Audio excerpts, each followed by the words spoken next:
ओम शांति। आज 2 जून 2025 है। आज के साकार मधुर महावाक्य हैं। बाबा कहते, मीठे बच्चे याद में रहो तो दूर होते भी साथ में हो। याद से साथ का भी अनुभव होता है और विक्रम भी विनाश होते हैं। प्रश्न है, दूर देशी बाप बच्चों को दूरादेशी बनाने के लिए कौन सा ज्ञान देते हैं? उत्तर है, आत्मा कैसे चक्र में भिन्न भिन्न वर्णों में आती है, इसका ज्ञान दूरादेशी बाप ही देते हैं। तुम जानते हो, अभी हम ब्राह्मण वर्ण के हैं। इसके पहले जब ज्ञान नहीं था तो शूद्र वर्ण के थे, उसके पहले वैश्य वर्ण के थे। दूर देश में रहने वाला बाप आकर ये दूरादेशी बनने का सारा ज्ञान बच्चों को देते हैं। गीत है, जो पिया के साथ है उन पर ही ज्ञान की बरसात है। ओम शांति। बाबा कहते, जो ज्ञान सागर के साथ है उनके लिए ज्ञान बरसात है। तुम बाप के साथ हो ना, भल विलायत में हो व कहाँ भी हो, साथ हो। याद तो रखते हो ना। जो भी बच्चे याद में रहते हैं वो सदैव साथ में है। याद में रहने से साथ रहते हैं और विक्रम विनाश होते हैं। फिर शुरू होता है विक्रमाजीत संवत। फिर जब रावण राज्य होता है तब कहते हैं राजा विक्रम का संवत। वह विक्रमाजीत, वह विक्रमी। अभी तुम विक्रमाजीत बन रहे हो, फिर तुम विक्रमी बन जाएंगे। इस समय सभी अति विक्रमी हैं। किसको भी अपने धर्म का पता नहीं है। आज बाबा एक छोटा सा प्रश्न पूछते हैं। सतयुग में देवता ये जानते हैं कि हम आदि सनातन देवी देवता धर्म के हैं। जैसे तुम समझते हो हम हिंदू धर्म के हैं, कोई कहेंगे हम क्रिश्चियन धर्म के हैं। वैसे वहाँ देवताएं अपने को देवी देवता धर्म का समझते हैं। बाबा पूछ रहे हैं बच्चों से, विचार की बात है ना। वहाँ दूसरा कोई धर्म तो है नहीं जो समझें कि हम फलाने धर्म के हैं। यहाँ बहुत धर्म है, तो पहचान देने के लिए अलग अलग नाम रखे हैं। वहाँ तो है ही एक धर्म, इसलिए कहने की दरकार नहीं रहती है कि हम इस धर्म के हैं। उनको पता भी नहीं है कि कोई धर्म होते हैं। क्यों? क्योंकि उनकी ही राजाई है।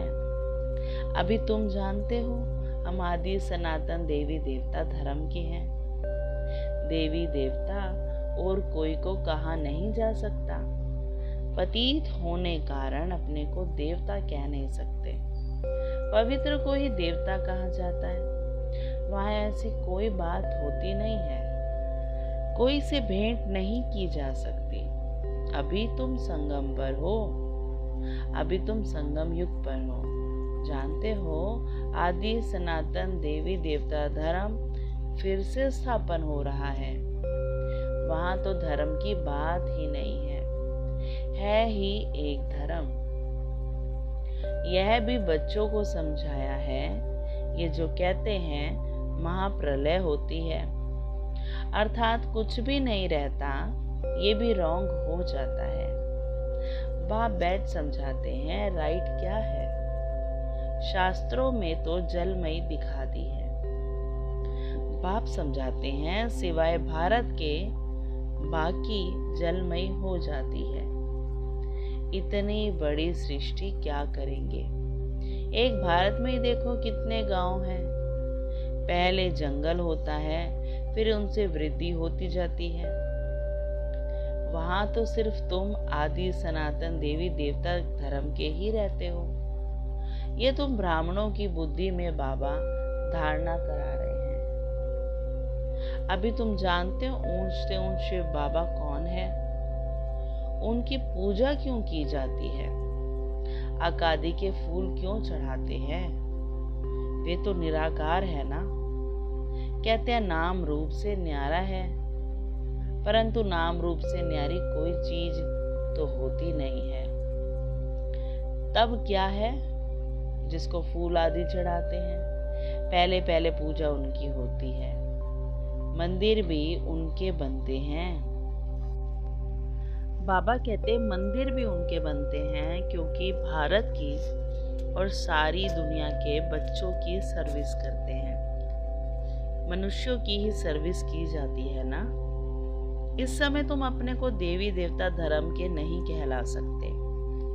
तुमको पता भी नहीं था कि हम देवी देवता थे, फिर अभी बन रहे हैं। अभी बाप समझा रहे हैं तो समझाना चाहिए। ये नॉलेज सिवाय बाप के कोई दे ना सके। उनको ही कहते हैं ज्ञान का सागर, नॉलेजफुल।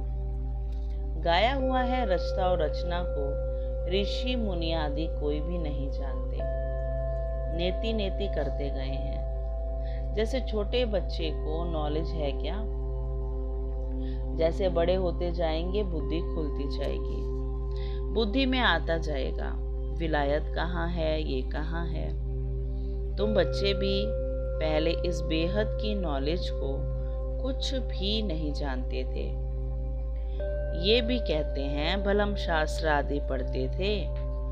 ब्रह्मा बाबा भी कहते हैं भलम शास्त्र आदि पढ़ते थे, परंतु समझते कुछ भी नहीं थे। मनुष्य ही इस ड्रामा के एक्टर है ना। सारा खेल दो बातों पर बना हुआ है, भारत की हार और भारत की जीत। भारत में सतयुग आदि के समय पवित्र धर्म था, इस समय है अपवित्र धर्म। अपवित्रता के कारण अपने को देवता नहीं कह सकते हैं, फिर भी श्री श्री नाम रखा देते हैं। लेकिन श्री माना श्रेष्ठ, श्रेष्ठ कहा ही जाता है पवित्र देवताओं को। श्रीमद् भगवानुवाच कहा जाता है ना। अब श्री कौन ठहरे? जो बाप के सम्मुख सुनकर श्री बनते हैं या जिन्होंने अपने को श्री श्री कहलाया है। बाप के कर्तव्य पर जो नाम पड़े हैं वह भी अपने ऊपर रखा दिए हैं। ये सब है रेजगारी बातें। फिर भी बाप कहते हैं बच्चों, एक बाप को याद करते रहो। यही वशीकरण मंत्र है। तुम रावण पर जीत पहन जगत जीत बनते हो। घड़ी घड़ी अपने को आत्मा समझो। ये शरीर तो यहाँ 5 तत्वों का बना हुआ है। बनता है, छूटता है, फिर बनता है। अब आत्मा तो अविनाशी है। अविनाशी आत्माओं को अब अविनाशी बाप पढ़ा रहे हैं संगम युग पर। भल कितने भी विघ्न आदि पड़ते हैं, माया के तूफान आते हैं, तुम बाप की याद में रहो। तुम समझते हो हम ही सतो प्रधान थे, फिर तमो प्रधान बने हैं। तुम्हारे में भी नंबरवार जानते हैं। तुम बच्चों की बुद्धि में हैं। हमने ही पहले पहले भक्ति की है। जरूर जिसने पहले पहले भक्ति की है उसने ही शिव का मंदिर बनाया, क्योंकि धनवान भी वे होते हैं ना। बड़े राजा को देख और भी राजाएं और प्रजा भी करेंगे। ये सब है डिटेल की बातें। एक सेकंड में जीवन मुक्ति कहा जाता है, फिर कितने वर्ष लग जाते हैं समझाने में। ज्ञान तो सहज है, उसमें इतना टाइम नहीं लगता जितना याद की यात्रा पर लगता है। पुकारते भी हैं बाबा आओ, आकर हमको पतित से पावन बनाओ। ऐसे नहीं कहते बाबा हमें विश्व का मालिक बनाओ। सब कहेंगे पतित से पावन बनाओ। पावन दुनिया कहा ही जाता है सतयुग को। इनको पतित दुनिया कहेंगे। पतित दुनिया कहते हुए भी अपने को समझते नहीं हैं, अपने प्रति घृणा नहीं रखते। तुम किसके हाथ का नहीं खाते हो तो कहते हैं हम अछूत हैं क्या? अरे तुम खुद ही कहते हो ना, पतित तो सब है ना। तुम कहते भी हो हम पतित हैं, ये देवताएं पावन हैं, तो पतित को क्या कहेंगे। गायन है ना अमृत छोड़ विष काहे को खाए। विष तो खराब है ना। बाप कहते हैं यह विष तुमको आदि मध्य अंत दुख देता है, परंतु इनको पॉइजन समझते थोड़े ही हैं। जैसे अमली अमल बिगर रह नहीं सकता, शराब की आदत वाला शराब बिगर रह न सके। लड़ाई का समय होता है तो उनको शराब पिलाकर नशा चढ़ाए लड़ाई पर भेज देते हैं। नशा मिला बस समझेंगे हमको ऐसा करना है। उन लोगों को मरने का डर नहीं रहता है, कहाँ भी बॉम्ब्स ले जाकर बॉम्ब सहित गिरते हैं। गायन भी है मूसलों की लड़ाई लगी। राइट बात अभी तुम प्रैक्टिकल में देख रहे हो। आगे तो सिर्फ पढ़ते थे, पेट से मूसल निकाले, फिर ये किया। अभी तुम समझते हो पांडव कौन है, कौरव कौन है। स्वर्गवासी बनने के लिए पांडवों ने जीते जी दे अभिमान से गलने का पुरुषार्थ किया। तुम अभी ये पुरानी जूती छोड़ने का पुरुषार्थ करते हो। कहते हो ना पुरानी जूती छोड़ नई लेनी है। बाप बच्चों को ही समझाते हैं। बाप कहते हैं मैं कल्प आता हूँ, मेरा नाम है शिव। शिव जयंती भी मनाते हैं। भक्ति मार्ग के लिए कितने मंदिर आदि बनाते हैं। नाम भी बहुत रख दिए हैं। देवियों के भी ऐसे नाम रख देते हैं। इस समय तुम्हारी पूजा हो रही है, ये भी तुम बच्चे ही जानते हो। जिसकी हम पूजा करते थे वे हमको पढ़ा रहे हैं। जिन लक्ष्मी नारायण के हम पुजारी थे वे अभी हम खुद बन रहे हैं। ये ज्ञान बुद्धि में है। सिमरन करते रहो, फिर औरों को भी सुनाओ। बहुत है जो धारणा नहीं कर सकते हैं। बाबा कहते हैं जास्ती धारणा नहीं कर सकते हो तो हर्जा नहीं, याद की तो धारणा है ना। बाप को ही याद करते रहो। जिनकी मुरली नहीं चलती है तो यहाँ बैठे सिमरन करें। यहाँ कोई बंधन झंझट आदि है नहीं। घर में बाल बच्चों आदि का वातावरण देख वे नशा गुम हो जाता है। यहाँ चित्र भी रखे हैं, किसको भी समझाना बहुत सहज है। वो लोग तो गीता आदि पूरी कंठ कर लेते हैं। सिख लोगों को भी ग्रंथ कंठ रहता है। तुमको क्या कंठ करना है? बाप को। तुम कहते भी हो बाबा यह है बिल्कुल नई चीज। ये एक ही समय है जबकि तुमको अपने को आत्मा समझ एक बाप को याद करना है। 5000 वर्ष पहले भी सिखाया था और कोई की ताकत नहीं जो ऐसे समझा सके। ज्ञान सागर है ही एक बाप, दूसरा कोई हो ना सके। ज्ञान सागर बाप ही तुमको समझाते हैं। आजकल ऐसे भी बहुत निकले हैं जो कहते हैं हमने अवतार लिया है, इसलिए सच की स्थापना में कितने विघ्न पड़ते हैं। परंतु गाया हुआ है सच की नाव हिलेगी डुलेगी लेकिन डूबेगी नहीं। अब तुम बच्चे बाप के पास आते हो तो तुम्हारी दिल में कितनी खुशी रहनी चाहिए। आगे यात्रा पर जाते थे तो दिल में क्या आता था। अभी घर बार छोड़ यहाँ आते हो तो क्या ख्यालात आते हैं। हम बाप दादा के पास जाते हैं। बाप ने ये भी समझाया है, मुझे सिर्फ शिव बाबा कहते हैं। जिसमें प्रवेश किया है वे है ब्रह्मा। बिरादरियां होती है ना, पहली बिरादरी ब्राह्मणों की है, फिर देवताओं की बिरादरी हो जाती है। अभी दूर देशी बाप बच्चों को दूरांदेशी बनाते हैं। तुम जानते हो आत्मा कैसे सारे चक्र में भिन्न भिन्न वर्णों में आई है। इसका ज्ञान दूरांदेशी बाप ही देते हैं। तुम विचार करेंगे, अभी हम ब्राह्मण वर्ण के हैं। इसके पहले जब ज्ञान नहीं था तो हम शूद्र वर्ण के थे। हमारा है ग्रेट ग्रेट ग्रैंडफादर, ग्रेट शूद्र, ग्रेट वैश्य, ग्रेट क्षत्रिय, उनके पहले ग्रेट ब्राह्मण थे। अब ये बातें सिवाय बाप के और कोई समझा न सके।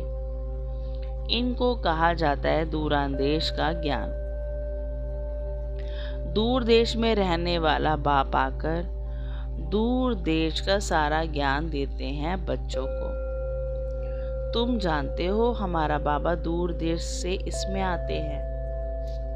ये पराया देश, पराया राज्य है। शिव बाबा को अपना शरीर नहीं है और वे है ज्ञान का सागर।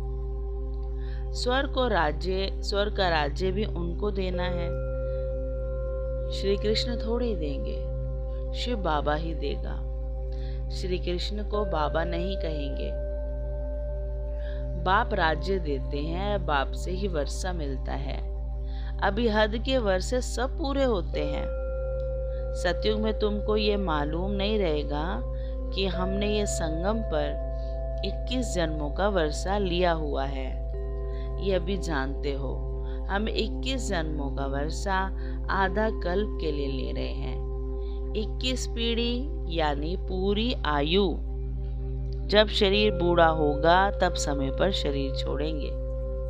जैसे सर्प पुरानी खल छोड़ नई ले लेते हैं, हमारा भी पाठ बजाते बजाते ये चोला पुराना हो गया है। तुम सच्चे सच्चे ब्राह्मण हो, तुम्हें ही ब्रह्मरी कहा जाता है। तुम कीड़ों को आप समान ब्राह्मण बनाती हो। तुम्हें कहा जाता है कि कीड़े को ले आकर बैठ भू भू करो। भ्रमरी भी भू भू करती है, फिर कोई को तो पंख आ जाते हैं, कोई मर जाते हैं। मिसाल सब अभी के हैं। तुम लाडले बच्चे हो। बच्चों को नूरे रतन कहा जाता है। बाप कहते हैं नूरे रतन। तुमको अपना बनाया है तो तुम भी हमारे हुए ना। ऐसे बाप को जितना याद करेंगे पाप कट जाएंगे, और कोई को भी याद करने से पाप नहीं कटेंगे। अच्छा, मीठे मीठे से कील दे बच्चों प्रति माता पिता बाप दादा का याद प्यार और गुड मॉर्निंग। रूहानी बाप की रूहानी बच्चों को नमस्ते। हम रूहानी बच्चों की रूहानी माता पिता बाप दादा को नमस्ते नमस्ते नमस्ते। फिर धारणा में बाबा ने कहा, जीते जी दे अभिमान से गलने का पुरुषार्थ करना है। इस पुरानी जूती में जरा भी ममत्व न रहे। सच्चा ब्राह्मण बन कीड़ों पर ज्ञान की भूं कर उन्हें आप समान ब्राह्मण बनाना है। वरदान है अमृत वेले का महत्व जानकर खुले भंडार से अपनी झोली भरपूर करने वाले तकदीरवान भव। अमृत वेले वरदाता भाग्य विधाता से जो तकदीर की रेखा खिंचवाने चाहो खिंचवा लो, क्योंकि उस समय भोले भगवान के रूप में लवफुल हैं। इसलिए मालिक बनो और अधिकार लो। खजाने पर कोई भी ताला चाबी नहीं है। उस समय सिर्फ माया के बहाने बाजी को छोड़ एक संकल्प करो कि जो भी हूँ जैसी भी हूँ बाबा आपकी हूँ। मन बुद्धि बाप के हवाले कर तख्त नशीन बन जाओ तो बाप के सर्व खजाने अपने खजाने अनुभव होंगे। स्लोगन है, सेवा में यदि स्वार्थ मिक्स है तो सफलता भी मिक्स हो जाएगी। इसलिए निस्वार्थ सेवाधारी बनो। और अव्यक्त इशारे हैं, आत्मिक स्थिति में रहने का अभ्यास करो, अंतर्मुखी बनो। ऐसा कोई भी ब्राह्मण नहीं होगा जो आत्म अभिमानी बनने का पुरुषार्थी ना हो, लेकिन निरंतर आत्म अभिमानी, जिससे कर्मेंद्रियों के ऊपर संपूर्ण विजय हो जाए, हर एक कर्मेंद्रिय सतो प्रधान स्वच्छ हो जाए। देह के पुराने संस्कार और संबंध से संपूर्ण मरजीवा हो जाए। इसके लिए अंतर्मुखी बनो। इसी पुरुषार्थ से ही नंबर बनेंगे। अच्छा, ओम शांति। शुक्रिया मीठे बाबा, शुक्रिया।